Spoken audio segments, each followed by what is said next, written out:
This is your government video on the strengthening and weakening of checks and balances. We know that the government was set up as a separation of powers, three distinct branches of government. But they also added in checks and balances, which are meant to have one branch check the power of the other two branches, so that all three of them remain balanced. But there are things that are going on in our system, in society, in the economy, that can either weaken these checks and balances or strengthen them and make it more difficult to get things completed. So for each of the following areas that we talk about, you should understand what we mean by that. And I also want you on your notes to write a sentence or two about whether you think that thing strengthens checks and balances or weakens them. And then maybe a second sentence on why you think that. Can you back up your argument? So the first one are staggered election cycles.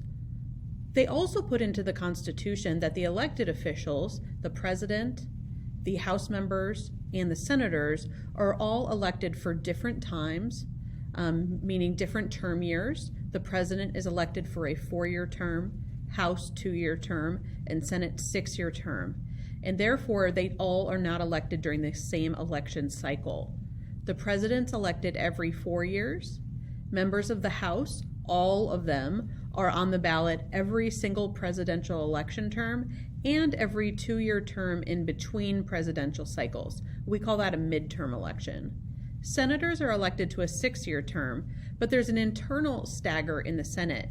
They take the Senate and they split them up into 3 groups. So 1/3 of the Senate will be re-elected every 2 years.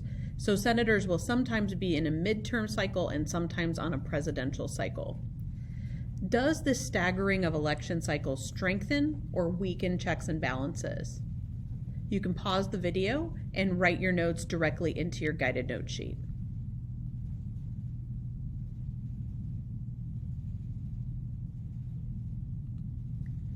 The second thing I want you to consider are political parties. The U.S. has a strong 2-party system where our main political parties are the Republican Party and the Democratic Party. Do you think that having a strong 2-party system strengthens or weakens checks and balances? Again, pause the video and write a sentence with your argument about whether you think it's strengthen or weaken, and then a second sentence upholding that argument or continuing your explanation.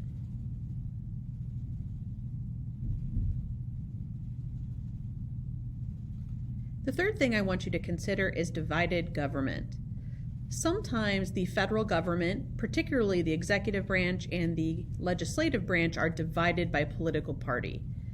Divided government is technically when one party controls the presidency and another party controls at least one branch of Congress or both branches of Congress. When these particular areas are split between 2 different strong political parties, does that strengthen or weaken checks and balances? Again, pause the video to write this out on your guided notes.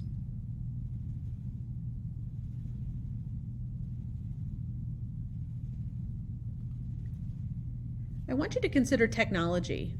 As time has gone on, we have advanced pretty significantly in the area of technology.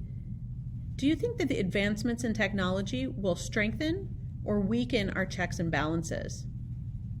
Again, pause the video to write your sentences on your guided notes.